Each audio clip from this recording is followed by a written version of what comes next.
Holy smokes. Did you watch what I just watched? RFK Jr.'s confirmation hearing just ended, and there is no doubt in my mind that history was made today on this ground, but also our future was made on this ground.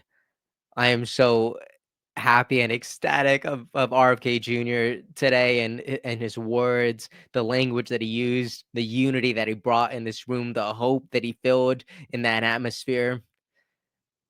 I'm really blown away here. RFK Jr. came swinging. He didn't let anybody down. He showed up with answers, even to the nonsensical questions. It was beautiful. So today in this video, I wanted to go ahead and kind of break down some of my favorite clips and the other scenes that other people are talking about throughout this hearing, the ones that are already going viral all over X. This just ended, by the way. This is like hot off the press. So if you didn't watch this live, it's okay, because I think this video is going to be a pretty good digestible version of the contents here. So let's just go ahead and stop wasting time. Let's just jump right in. Real quick, welcome back to the Adam C. Moreno Show. I hope it finds you well. If you want to be part of these conversations in the future, please go ahead and like and subscribe. It really does to help us out. If you like the entertainment value of it or the education value of it, like, subscribe. Okay, let's check this out. This is the first clip that I want to share, just because I think it helps set the right tone with the energy that RFK Jr. brought, right? Because he was a little tough. This is so early on, but he did not come to play games. He is locked in. He has his eyes and heart set on leading the HHS, and I don't think any of these senators are going to stop him. And I think that's very evident in this clip. There's people who are going to try to tear him down, but he brings the context. All right, he has the context loaded. Check this out. Started in August. Oh, clearly I had nothing to do with the measles. Not only that, Mr. Kennedy, Senator, not only that, if you let me finish, Senator. You have had some time. If you let me finish, Senator. If you let me finish. There are 83 people died when the tissue samples were sent to New Zealand. Most of those people did not have measles. We don't know what was killing them.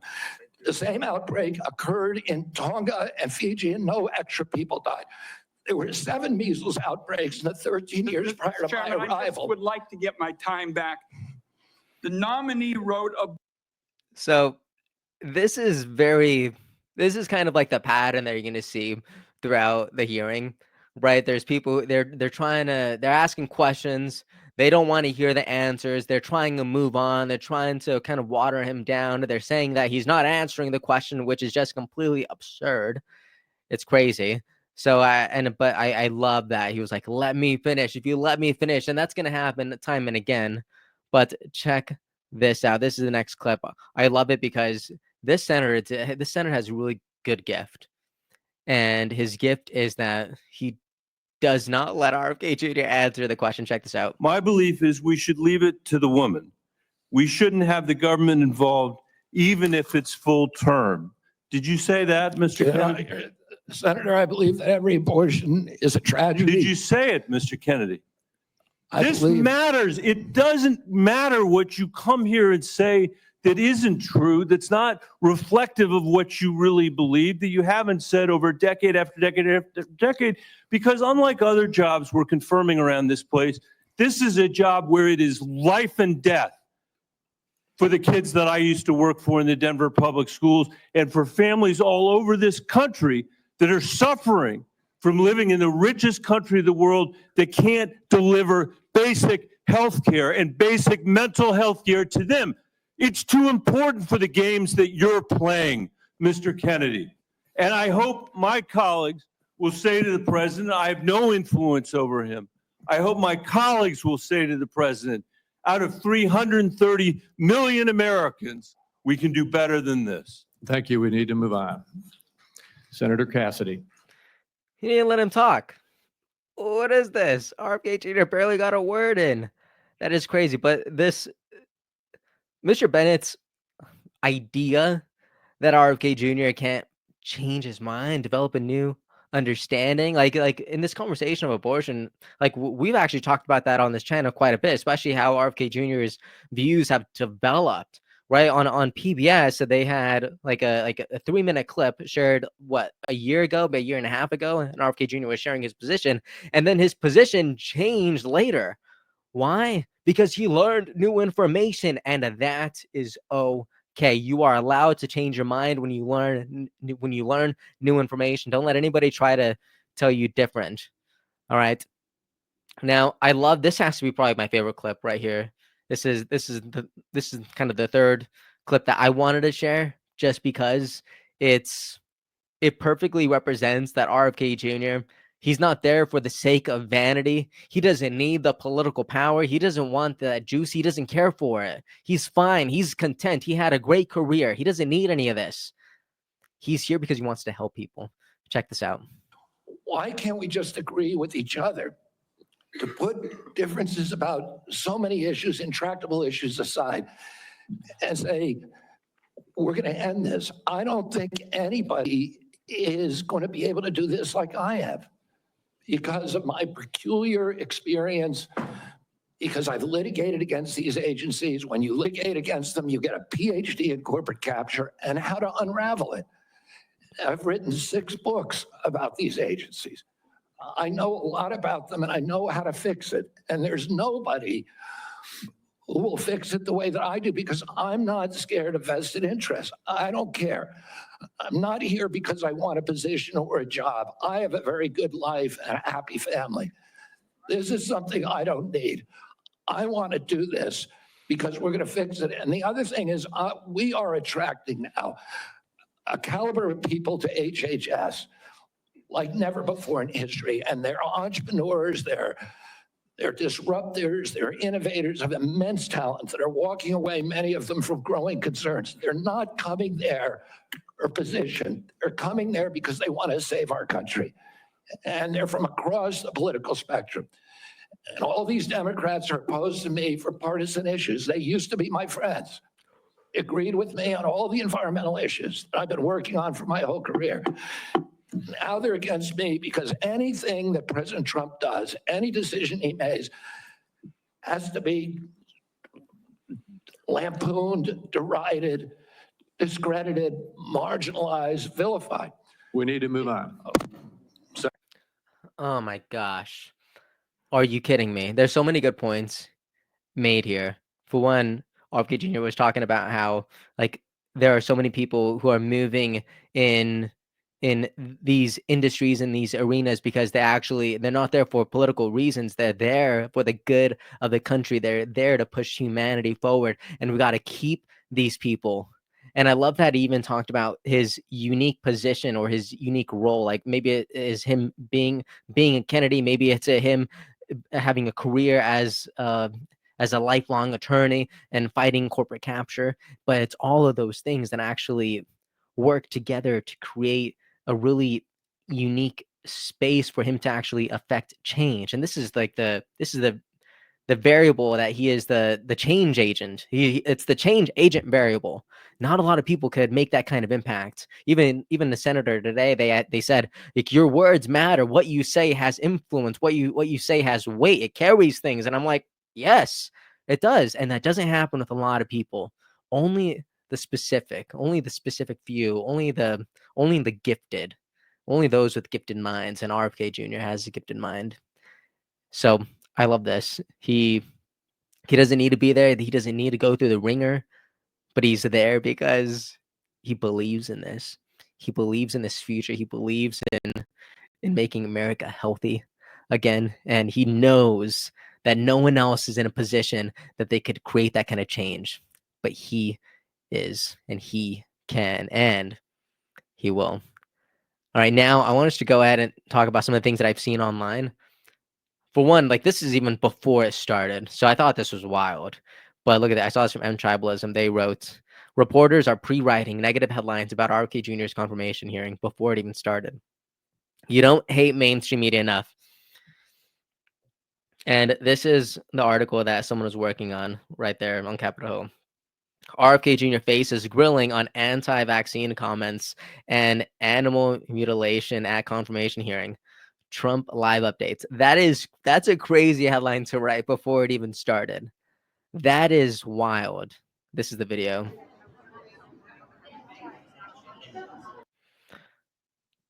So I do wonder how normal this is.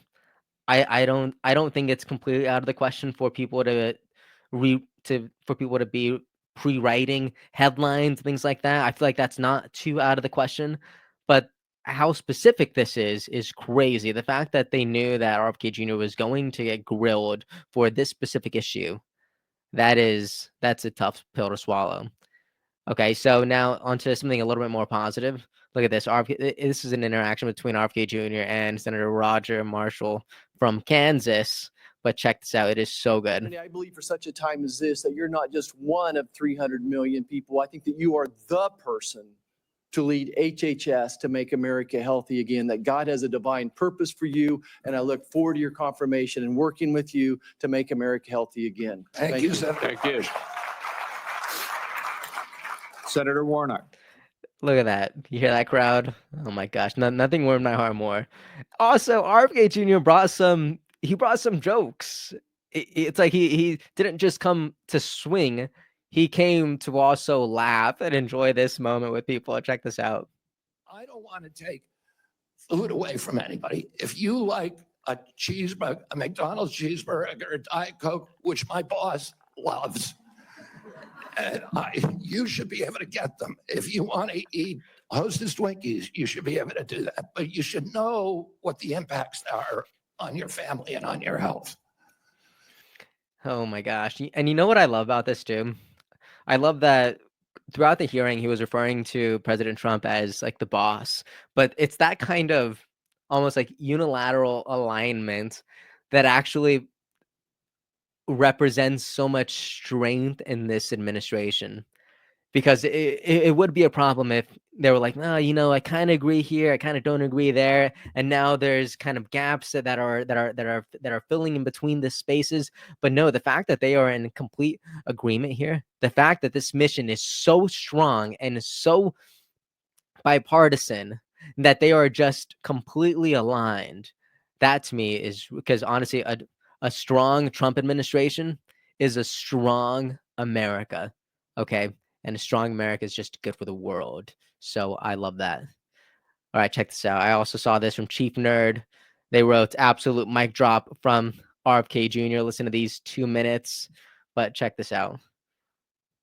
Bring this back. But let me ask you this then, because you keep citing the Trump administration and you're just going to follow what they say. Is that what you're doing? You're just a rubber stamp for them in this position? So anybody, Trump. so it doesn't matter that you're before us. It could be anybody coming before us, as long as they're a rubber stamp for this administration and disregarding your beliefs and what you think.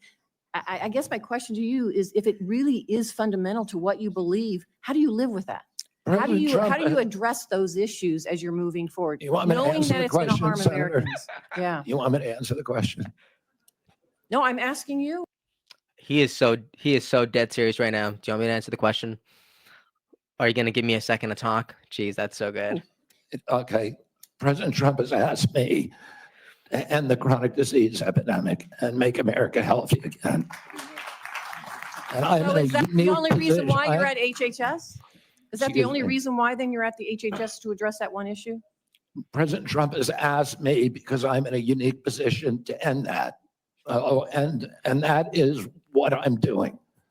And if we don't solve that problem, Senator, all of the other disputes we have about who's paying, and whether it's insurance companies, whether it's providers, whether it's HMOs, whether it's patients or families, all of those are moving deck chairs around on the Titanic. Our ship is sinking. Our 60% increase in Medicaid over the past 4 years is the biggest budget line now, and it's growing faster than any other. And no other nation in the world has what we have here. No other nation has a chronic disease. We have the highest chronic disease burden of any country in the world. We had, during COVID, we had 16% of the COVID deaths in a country. We only have 4.2% of the world's population. We had a higher death count than any country in the world. And when CDC was asked why, they said it's because Americans are the sickest people on earth. The average person who died from COVID, American, had 3.8 chronic diseases. This is an existential threat economically, to our military, to our health, to our sense of well-being. And it is a priority for President Trump. And that's why he asked me to run the agency. And if I'm privileged to be confirmed, that's exactly what I'll do. Well, let me I love how she doesn't have a response to that. And she had so many words to say earlier, and now all she did was turn off her microphone. That is crazy. But you know what I love? Like, this woman was trying to make RFK Jr. the bad guy just because he's in agreement with President Trump, because they both want to make America healthy again. As if that's a problem. Why are we trying to villainize RFK Jr. for having a North Star? I think that's a good thing, because, like, from someone who's part of the audience, as a viewer, as someone who's just a participant in all of this amazing craziness that's happening in the world, I actually love that I get to witness someone like RFK Jr. take on the Senate floor, and to hear him say that he just believes in this future so much, and that he has a very clear North Star, which is like, I'm just gonna do everything I can to help the American people, to make sure that they have better food, to make sure that they eat better so they could live fuller and healthier lives. If you ask me, I'm like, oh my gosh, what a good North Star, because now anything that he does moving forward, I know that it will be following that compass. It'll be following that star. So if you ask me, that is a good thing. It's I don't I think it's wrong that the senator was trying to water down his message to make it seem like, oh, so you're just here to do that. You're just here to make America healthy again, as if that's so wrong. That's crazy. Moving on. Another crazy thing that we saw today, saw this from Elizabeth Warren. She almost had a full meltdown. Literally, no, I think she had a full meltdown. Okay. I don't even think that's any exaggeration. She totally had a meltdown in front of RFK Jr. Check this out. You financially down the line. I'll comply with all the ethical guidelines. That's not the question. You and you have said You're asking me, Senator, you're asking me not to sue vaccine pharmaceutical companies. Yeah, you are. That's exactly what you're doing. No, look, no one should be fooled here. As Secretary. Okay. So I also have a rule. A couple of days ago, whenever I talked about Selena Gomez crying, I was like, I have a rule. It's to be highly skeptical of people who record themselves crying and then upload it to social media for views. But this is my rule. It's when someone says a claim like this, like, watch. No one should be fooled here. When someone says something like that online, like, no one should be fooled here, you should be pointing a flashlight at that. All right, you really should. One of the top comments here says, she is unhinged. She's big mad. That is crazy. And you know what? You know that Elizabeth Warren was really affected by this, because she was even outside afterwards answering people's, or just ranting. Continue. Check this out. Continue to make money off his anti-vax position. Look, he says he won't go to work for drug companies because the American people have a right to know that the decisions made while he is Secretary of HHS are only for the good of the American people. And yet, he wants to keep a piece of the action on every one of these anti-vax lawsuits. And what that means potentially is, as Secretary of HHS, he can make those lawsuits a whole lot more profitable. In fact, he may have the opportunity to bankrupt the vaccine manufacturers, and then nobody gets vaccine. Are you worried that he's in the position to serve his own interests? That is the problem. He has said he will protect his right to make money off the position of Secretary of HHS. That means that every decision he makes could be for the American people or could be just to benefit RFK Jr. Do you think any of the points you're making are resonating with your? All right, for the sake of transparency, I thought I'd bring this up. Check this out. Big Pharma, Elizabeth Warren, just because Elizabeth Warren is talking a lot about money and transparency here. Look at this. Top 20 member recipients of money from pharmaceuticals / health products, 2019 to 2020, and that is Elizabeth Warren with over $800,000 pocketed. That's crazy. So just thought I'd bring that up. All right. I also wanted to share this. Saw this from Eric Dotterly. All right. Eric Dotterly says that Senator Ron Johnson just absolutely nailed it with RFK Jr. Check this out. Ms. Kennedy, I think I've come to know what's in your heart. I think I know the personal and political price you've paid for this decision. I want to say publicly, I thank you for that. I truly appreciate what you're doing here. Can't we come together as a nation and do this? Can we do? Aren't you getting tired of this? I'm getting tired of this. So again, Mr. Kennedy, I need to enter in the record.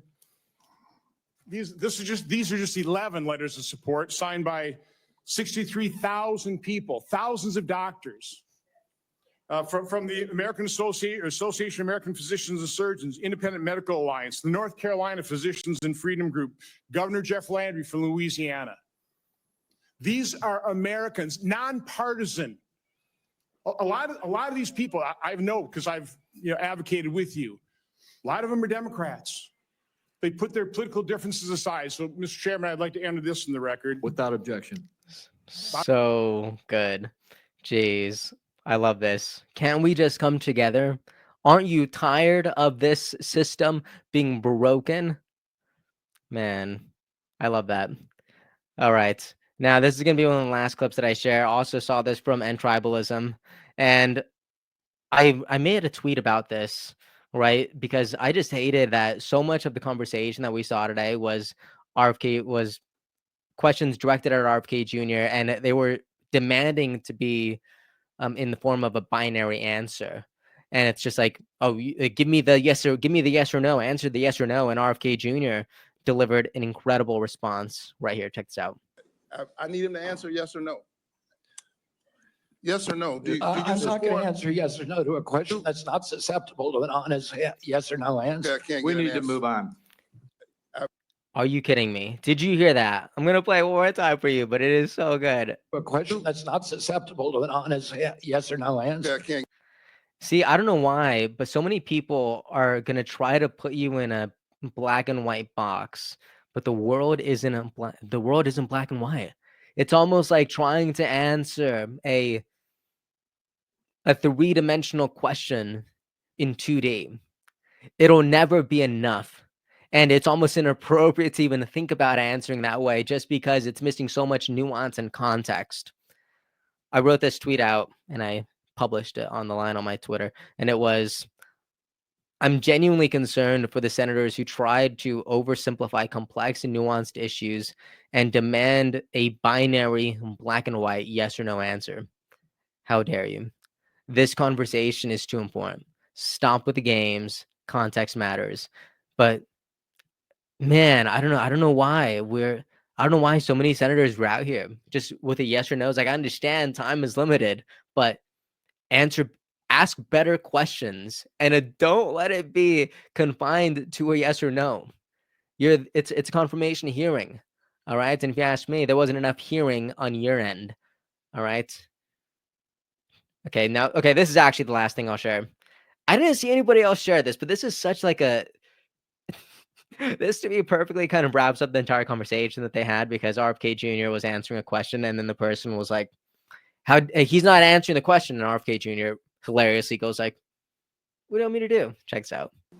President Trump has not told me that he wants to cut Medicaid. He's told me to make it better. Do you support cutting, yes or no? Let me ask you this way, since it's only about I President support Trump. making it better, Senator. If President Trump asks you to cut Medicaid, will you do it? Well, it's not up to me to cut Medicaid. It would be up to Congress. Oh, and You don't I'm going answer, to work. I'll- I'm going sir, to work. Mr. Kennedy, you don't want to answer? I'll move on. Do you know how many? President Trump has not. That is so funny. You don't want to answer? I'll move on. RFK's like, I just answered your question, dude. What are we doing here? That is the best. Holy smokes. Anyways, that was pretty much like most of what I saw, but I thought it was incredible. I really did. RFK Jr. I had I didn't know what to expect today coming in. Like obviously I was hopeful. I was wishing for the best. I have my hope and faith in humanity, and I have a lot of, faith in RFK Jr. But to see, like, you don't always see your hypothesis play out this way. And I know it's not finished yet. There's still work to be done. The votes still need to be cast. We still need him to move forward. But already, I don't know. This is looking increasingly compelling, and that's awesome. But I know this is definitely this is maybe not the most organized video, but this just ended, and I just wanted to make sure that I got this published right away. I want to make sure my turnaround time is very efficient for the people who weren't able to catch it live, or they don't have the 3 hours to spare. And I just wanted to go ahead and collect all the highlights and all the most talked about moments online today for you guys. But what do you think about this conversation? Go ahead and let me know in the comments, and I will see you all next time. I hope you have a great and beautiful day. Episode's over already? Geez, that was fast. Well, they say beautiful things do not last forever, but feel free to watch and listen to another one of these episodes if you're interested in those conversations as well. Also, this next part is huge. Make sure to obliterate that like and subscribe button and turn on the notification bell so you never skip a beat. I also have a newsletter where we dive into the news, politics, and ideas that shape our future. If you're interested in signing up, I'd really appreciate that. Anyways, that's the end of this episode. Thank you so much for watching and listening, and I'll see you next time.